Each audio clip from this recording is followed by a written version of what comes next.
The Abuja School of Social and Political Thought again says the federal government should periodically develop and review strategies to mitigate the country's security challenges. Director of the school, Dr. Sam Amadi, at a policy dialogue organized by the school, said there is a need for governments in West Africa to be proactive in tackling terrorism and security threats. He said government needs to do more, not just to police, but to be analytic and get the experts to sit together from time to time to examine, review, develop, and deploy more effective strategies to address the problem of insecurity. We have established a link between democracy in West Africa and insecurity. And we also said that there are a lot of counter-terrorism measures at the level of states, at the level of region and even super-region, the AU and the UM. And also state government. They have not been very effective. Yes, some of them have worked, some have worked. The multinational has worked, but even some state actors have worked, some state institutions have worked. We want government to sustain those actions, but beyond all, we want a transmission of these initiatives to become more rooted in society, in human security. And also, we are saying that if we improve the quality of governance and address the issues that link to illegitimacy, failure of good governance, we will succeed more. And again, we want government to bear in mind that the state is changing. Government is getting weaker and weaker. The coercive power force is no longer as it used to be. Therefore, the government should be more cooperative, participatory, develop capacity for persuasion, for argumentation, so that they'll be able to rebuild confidence of citizens in the state project. The counter-terrorism measures we have globally has not yielded the kind of result it should yield simply because of the way the global power configuration is arranged. Within the West African sub-region itself, it has become completely probably upended, given what is going on in the Sahel now, and the way and manner the ECOWAS has allowed itself to unravel. Within the Nigerian system, you can find the difficulty even within the system itself for a long time to determine where terrorism begins and where banditry ends. That's another key area. It took a long time because to be inflicted with the term terrorism in Niger State, in Katsina, in Kaduna, was too much of a hill to climb. In spite of this collapse, the terrorism challenge in the sub-region and in the continent is actually growing. So we do have an existential challenge without the mechanism, as it were, to address that challenge in the sub-region. Rising geopolitical competition, it's affecting our ability to implement our counter-terrorism strategy. At some point, we were allied towards the US, but at the moment, I think there is a lot of shift towards some other global powers. And just like Senator mentioned, Russia, China, they are playing a role. Number two is the proliferation of drones. Without a strategy, as it were, for the acquisition of those drones. I don't want to mention the big C word, corruption. Okay, Dr. Sam Amadi is still here to look at security challenges and how periodic analysis of the situation can help, as suggested by scholars. Thanks for staying with us, Dr. Sam Amadi. I mean, look at the statistics the Nigerian military is rolled out in 1 week, annihilating, criminal elements in Nigeria, the terrorists, the bandits, rescuing them. Look at the amount of weapons they have seized. How then would you say that government is getting weaker and weaker in the fight against insecurity? Yeah, not just our government, global government. We talked about at the policy dialogue, the scholars identify what we call the end of power, which is a leading American foreign policy expert, Moses Naim. He says, everywhere in the world we're seeing power ending, meaning the level of the definition of the state as monopoly of violence is no longer possible because of the way technological disruption, social media. So a few criminals can stay here now and derange our capability in terms of cyber warfare. That's why terrorism is growing. Even states like America, Russia, strong states, China, they're experiencing that weakness. Now, that weakness means that it's not like a conventional warfare. So the military, for example, look, this fight against terrorism in Nigeria has taken out since 2012, 2013. We've been fighting this battle. Is that not correct? The report from SBM Intelligence says there's now coming from Sahel. They're coming in northern Nigeria. So you are eliminating these guys, and they are reproducing and regrowing. So what we are saying now is, go back and look at the underlying structure. Look at the change in the nature of states. Look at the change in the arrangement. For example, the West African region, you've seen collapse of governance. Burkina Faso, Niger, Mali. And so restiveness is there, insurgency is growing there. Across West Africa and Africa, you see people are rethinking the idea of nation states. People are not talking about either Odua or IPOB. So these new phenomena, in the 1960s, one of the scholars says, look, under the military, we had military rule. We had strong states, strong borders, okay? There were not too much of this insurgency and terrorism because the world has changed. So those grievances have been weaponized and instrumentalized. And they have the technological and physical power. Look how arms are proliferating. I mean, there are allegations that some countries are dumping arms in West Africa because of overproduction. And therefore they're dumping, and so it's cheaper. Interestingly, the cost of firearm is cheaper now. It's not just going down. So there are more of it. So what we are saying that the government should still sit back and reconceive national security within human security, improve economics, improve well-being, create more legitimate government, participation, build. When America was fighting the war in Iraq in after 9/11, at a point, Bush created what he called the Department of Heart and Minds. They stepped back to look at how do we win the hearts of most Muslims, people in the Middle Belt, to rethink about perception.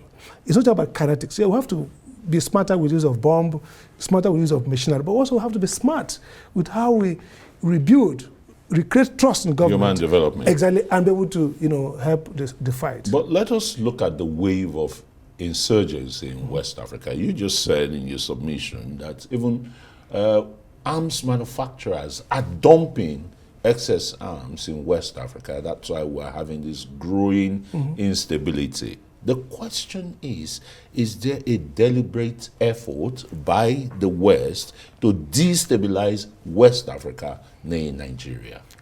Well, some people can say deliberate, but I constructed. If geopolitical rivalry leads to, for example, the Russians are here now, just at the top of Nigerian, at our head, in Burkina Faso, Niger. Now, what does that mean for foreign policy? Think about it. We are pro-West, seemingly. Now, we have Russia, who is now by our door. And that's not a growing fight between the West. Russia is in Taiwan now. Russia has gone to North Korea. Yeah. Russia is mopping up a coalition, if you like. And so where do we stand? It poses risk. So part of that struggle creates the crisis of militarization. Again, criminal elements who now either they're leading for executive service in terms of economic value or they're leading insurgencies themselves now create a channel from which those arms travel. I remember when I was a special advisor on foreign affairs, we had to go to Equatorial Guinea in respect of a Nigerian who was destabilizing that region. We have to go and see South Africa. So individuals now are a threat. This president have to call our own president and say, look, this is a citizen who is then alleged to be international war, running guns and all that. Destabilizing our country. So the destabilization of Nigeria, the security-wise, is already creating a lot of economic, quagmire. Absolutely. And more destabilization, and one of, the latest one is in Niger State, where a mine collapsed. The number of people, the name of the mining company is there. The federal and state governments have kept mum. Nobody has been to the mining sites. This is the next dimension of this crisis, which is international criminality. So criminal groups that are running business, quote unquote miner, back to extractive industry, of a new wave of criminal extractive industry, are working with local criminals. Now, oftentimes what we call terrorism is actually international criminality, basic crime. And because the state is weak, the state is a weak state, both in terms of Or rule of law. The state is complicit here Is because you have state Yeah. actors No, that's why it's guarding in them. the dictionary, in the literature of political economy, Yeah. it's called weak states. Weak states. They're not autonomous states. They're states that are already captured states. So because we are like that kind of a state, few individuals, there's impunity around that. And this is a crisis. Terrorism degrades democracy. A degraded democracy creates more opportunity for more terror. So we're not caught in a flux where bad governance generate more terror potentials. And this terror further damage governance and damage economy. So the crisis in West Africa is that, look, we are perhaps the most underdeveloped part of the earth today, or not perhaps, with Niger, with Chad. No, with Nigeria. With Nigeria, we're the most underdeveloped, the poorest part of the sub-regions in the world. The question then is, with terrorism growing in this area and capacity to destroy governance, which itself destroys growth, economic growth. So we're in a process where poverty will increase, misery will increase, violence will increase, bad governance will increase all this, and all this will further degrade capacity for good governance. We're already seeing that even in Nigeria's capital city, where the police authorities said they arrested one chance victims and the rest. That's not the only criminal activity that plagues the FCT. We know at one time we're surrounded by terrorists. Two, in the city center, you find few kilometers to the city of government. You find motorcyclists who are criminals riding motorbikes within the city, even though it is banned. Why do the authorities, close their eyes to this? Weak governance again. First, we can second, they don't even understand how these are dangerous. You see, there's a laziness about governance in this country. We're looking at picking the cherry. So, about budget, about procurement, about building infrastructure to make money. The real virus here is that we are living in a time where security is no longer about insecurity. Oh, that armed robbers here, they came to the room. Insecurity now is like the end of the state. It destroys capability for economic growth. That's number one. It enhances criminality, which destroys governance. And so we're going to come to a point where it's difficult really to have a state, rule of law, stateless state, failure of governance, state failure. So what Abidjan is saying is that, look, let's look carefully that we are now facing, and we're asking for more diplomatic engagement. We're asking for human-centric notion of security.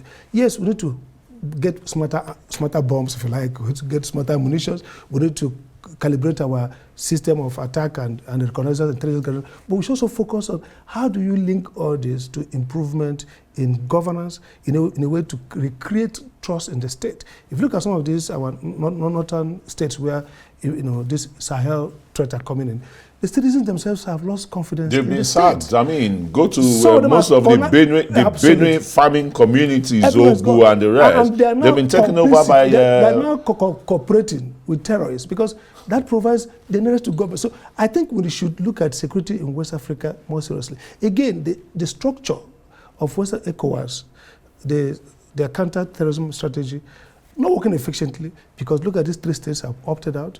What does that mean for Nigeria? And again, going back to Nigeria, Nigeria is going to be both the winner and the loser of any successful or unsuccessful counter-terrorism because look, Nigeria is just the first place to infiltrate. And it's a warning that these guys are coming. Turkey, there's allegations report now about Turkey investing in both soldiers. So the question is, if you're investing in West Africa to help us fight insecurity, we have the Chinese, we have the Americans, the French, the Russians, now the Turkish, Saudi Arabia is in the game. How will this sub-region really survive in terms of now not being a permanent lackey to multiple geopolitical rivalry and competition? So these are issues that we think the government should be sitting with experts to analyze.